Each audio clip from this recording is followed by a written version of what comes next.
नमस्कार। आप तमाम मुसलमान भाइयों को ईद महापर्व का हार्दिक शुभकामनाएं हमारे चैनल की ओर से। और मैं अभी लौकी में हूं और थोड़ा मैं लौकी बाज़ार में जो डकैती कांड हुआ था उसमें से एक व्यक्ति को प्रशासन के द्वारा पकड़ा गया है और आज डीएसपी साहिबा ने उस मैटर पे लौकी थाना में बयान भी दिए हैं कि एक व्यक्ति को पकड़े हैं। और उसी क्रम में हम थोड़ा बात करना चाहेंगे, थोड़ा राय लेना चाहेंगे जो जनप्रतिनिधि लोग हैं, जो गणमान्य व्यक्ति हैं लौकी प्रखंड के। मैं उन लोगों से बात करने का प्रयास करूंगा। हमारे साथ हैं वर्तमान प्रखंड प्रमुख डीएन यादव सिंह जी और हमारे साथ हैं पंचायत समिति लौकी के राम बालक पासवान जी और हमारे साथ है डॉक्टर मुख्तार अहमद, बड़े बुजुर्ग गणमान्य व्यक्ति हैं डॉक्टर मुख्तार अहमद जी। तो मैं इन लोगों से बात करने का प्रयास करूंगा, इन लोगों का क्या धारणाएं हैं जो डकैती कांड हुआ है उसको लेकर, और जो आज पुलिस के द्वारा जो पकड़ा गया है उस पर क्या विचार ये लोग देते हैं। थोड़ा मैं आप लोगों को इन लोगों से सुनवाने का प्रयास करूंगा। तो सर, सबसे पहले हमारे चैनल में आपका स्वागत है। आपको भी हलचल न्यूज को हार्दिक अभिनंदन प्रमुख लौकी की तरफ से। आज हम लोगों के बीच बैठे हुए हैं हम लोगों के मुख्तार बाबू जो पूर्व आरजेडी के प्रत्याशी भी हैं, हम लोगों का अभिभावक भी है। साथ ही बैठे हुए हमारे पंचायत समिति सदस्य राम बालक जी। आज मुसलमानों का ईद का पर्व है, इसलिए ईद मुबारक हो और बड़ी शांति से पर्व मनाया गया। इसलिए यहाँ के हिंदू मुसलमान बुजुर्गों साथियों भाइयों तो इस तरह से शांतिपूर्वक ये पर्व मनाए, इसके लिए हम इसको धन्यवाद देते हैं और साथ ही ईद का शुभकामना भी देते हैं। आपने लौकी कांड के बारे में बोले हैं। अभी वर्तमान में पुलिस बहुत सक्रिय हो गई है। पुलिस को चाहिए कि एसआईटी गठन करके जिस तरह से एक अपराधी को पकड़ा उसी तरह से चुन चुन करके सभी अपराधी को पकड़े, उसको सजा दिलावे, जिससे अपराधी को इस तरह का भय व्याप्त हो जाए जब लौकी क्या पूरा लौकी क्षेत्र में किसी के यहाँ डकैती नहीं हो। इसलिए पुलिस भी अभी अब सक्रिय हो गया है और एक को नहीं वन बाय वन सभी को पकड़े और इस तरह का शांति व्यवस्था व्यक्त कर दे लौकी में, जो कहीं डकैती लूटकांड कहीं चोरी चपाटी सब बंद हो जाए। यही सब करने के बाद में जिस प्रकार से व्यापारियों के द्वारा थाना प्रभारी पर आरोप लगाया गया है उसमें आप कहां तक सच्चाई देख रहे हैं? देखिए, आरोप लगाना हमको आरोप और प्रत्यारोप से नहीं है।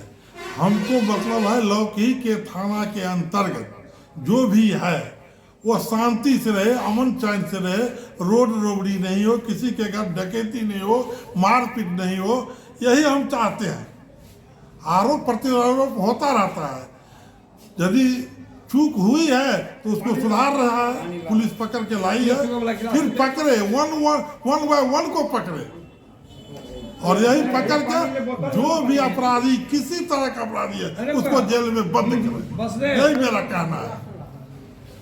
तो कहीं न कहीं जो सभी का धारणा है कि कहा जा रहा है कि प्रशासन ने अगर गलती किया है तो वो सुधारने का प्रयास तो कर रहे हैं, और सुधरने का जो प्रयास किया है तभी तो अभी अपराधी पकड़ा गया है और आगे भी पकड़ा जाएगा। क्या कहना चाहेंगे आप?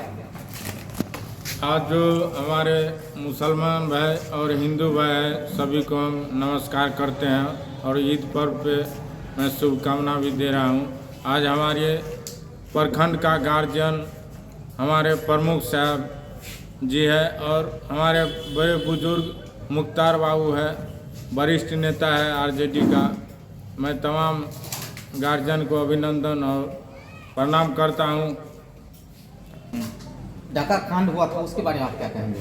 देखिए, लौकी में जो डाका कांड हुए उसमें हमारे थाना प्रभारी जो है अभी भी बहुत मुस्तैदी से काम कर रहा है और क्रिमिनल जो भी है उसको छान कर और जांच प्रतिक्रिया करके वो जेल भेजेगा और इसमें कोई चूकने का बात नहीं है। हमारे थाना प्रभारी और हमारे डीएसपी महोदय दुर्गा शक्ति जो है और इंस्पेक्टर साहब भी आए थे वो लोग भी आकर यहाँ देखे हैं और एक क्रिमिनल को पकड़े हैं और 7-8 रोज के अंदर में जितना भी क्रिमिनल है सबको पकड़कर जेल का सज़ा दिलाएंगे। लोग का ये धारणा है कि प्रशासन उस तरह से सक्रिय नहीं है। प्रशासन तो अभी भी मुस्तैद है। अभी क्या कहें, नीतीश जी को देखें ना, शराबबंदी में अभी सब प्रशासन बॉर्डर साइड में लगे हुए हैं। तो एक ही काम नहीं ना प्रशासन से, उधर शराब का भी देख रेख करता है जो बॉर्डर से नेपाल से इंडिया टपता है। और इधर क्राइम हो गया तो क्राइम जो हुआ उसमें हमारे थाना प्रभारी बहुत टाइट है, अभी भी वो छानबीन कर रहे हैं और एक क्रिमिनल को पकड़े हुए हैं और जो भी क्रिमिनल पकड़ेगा उसको सजा दिलाएगा। इस सब लौकी में जिस तरह से डकैती कांड हुआ है इसमें आपका क्या रिएक्शन है, किस हिसाब से आप उसको देख रहे हैं? और एक धराया भी है तो आपका क्या रिएक्शन है इससे? देखिए, क्राइम तो पुलिस तो इतनी है नहीं जो हर घर में बैठी रहेगी, लेकिन अगर क्राइम हो गया तो क्रिमिनल तक पहुंच जाना और क्राइम को डिटेक्ट करके असली क्रिमिनल को पकड़ लेना, ये क्रेडिट की बात है पुलिस के लिए। यही मेन चीज़ है कि क्रिमिनल को पकड़ लो फिर आगे वो क्राइम नहीं कर सके उसमें। तो इसमें हमको लगता है कि पुलिस तत्पर है और बड़ी मुश्किल से छानबीन के पकड़ा उन्होंने, जो हमको पता चला है वो लोग डिटेक्ट कर लिए हैं क्रिमिनल को। और इसमें कुछ माफिया लोग के साजिशों हो सकता है, थानेदार को भगाने का भी। इस तरह से ऐसा क्राइम कर दो, ऐसा करो जो थानेदार को बदनामी हो जाए। और थानेदार बहुत आदमी इसके पीछे पड़ा हुआ था ये थानेदार को भगाने के सिस्टम में, उसमें इस जरिया भी कुछ भावना हो सकती है। दूसरी बात फिर जो आदमी क्राइम किया और जो लोगों ने बताया क्रिमिनल कैसे समझा उसके छत में खुला हुआ है, जबकि उसके छत में छड़ पहले से लगा हुआ था जो आजकल शायद टूट गया है या खुल गया है। तो ये उसको मालूम था, कटर से काटा है गेट को पीछे से, उसको कैसे मालूम हम जो यहाँ पर हम जो कटर से काटेंगे उसी सामने हाथ घुसियावेंगे तो अंदर से छिटकिली खुल जाएगा। ये तो कोई सोची समझी बात हो सकती है उसमें।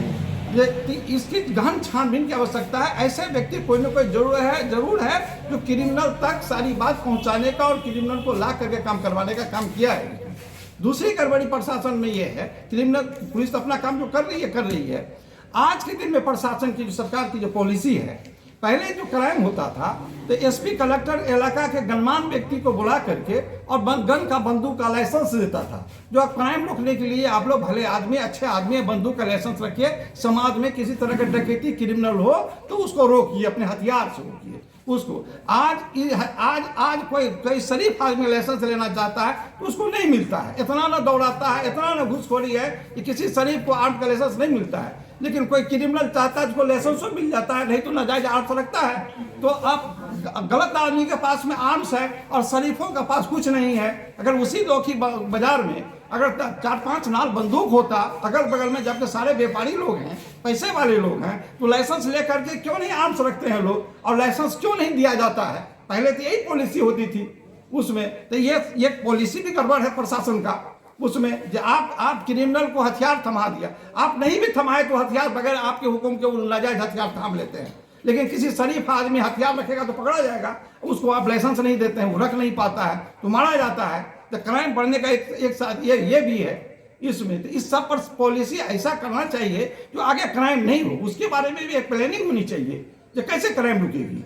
अब बड़ा बाजार में हुआ, सारे लोग घर में जब हल्ला हुआ बाहर निकल गया, मकान मालिक आगे से गेट खोल के बाहर निकल गया जैसा कि मालूम हुआ है हमको, और पीछे से घुटा, तो फिर बाजार के लोगों को भी डटना चाहिए, घुसना चाहिए, मुकाबला करना चाहिए। अगर हथियार रहता तो वो गोली भी चलती उसमें। लोगों का ये आरोप है कि वहाँ पर प्रशासन था। ये हम तो नहीं जानते हैं, समझे कि नहीं, प्रशासन के बारे में मुझे नहीं मालूम है। गश्ती उश्ती हो सकता है, होता हो, रहा भी हो, हमको नहीं मालूम है ये बात। लेकिन इतना मालूम हुआ है कि पुलिस ने जैसे बताया, हमसे जो बात हुई तो कहा कि अब हम लोग डिटेक्ट कर लिए। तो पुलिस डिटेक्ट कर लिया है कि कुछ क्रिमिनल को पकड़ा भी है, कुछ नेपाल के बारे में बताया जा रहा है कि नेपाल में शरण ले लिया है। तो अगर पकड़ ले तो ये क्रेडिट की बात है पुलिस के लिए, बहुत अच्छी बात है। और आगे ऐसी घटना नहीं हो इसके लिए भी व्यवस्था होनी चाहिए उसमें। तो सिर्फ पुलिस के भरोसे नहीं, कुछ सामाजिक भरोसे भी हो या कुछ ऐसी पॉलिसी भी हो जो हम बताएं आपको अभी, हम जो गणमान्य व्यक्तियों को आर्म्स का लाइसेंस दिया जाए।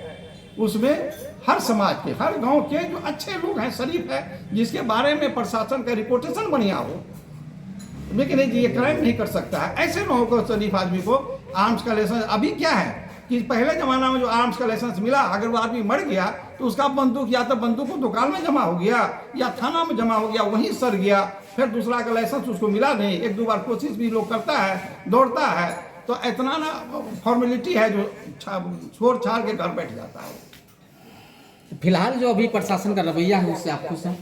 प्रशासन, हम तो यही इंतजार करते हैं जब प्रशासन, पुलिस को, प्रशासन का काम है क्रिमिनल को पकड़ करके, डिटेक्ट करके, पकड़ के जेल भेज देना, ये अच्छी बात है। और दूसरे थानेदार आवेगा तो बड़ी मुश्किल हो जाएगा उसके लिए, असंभव है। इसको तो फिक्र है, इसके सामने हुआ है, और जितनी नॉलेज इसको यहाँ का है, दूसरा उधर थोड़ा उसको हासिल करना पड़ेगा, 2-4 महीना उसको अध्ययन करना पड़ेगा, तब होगा।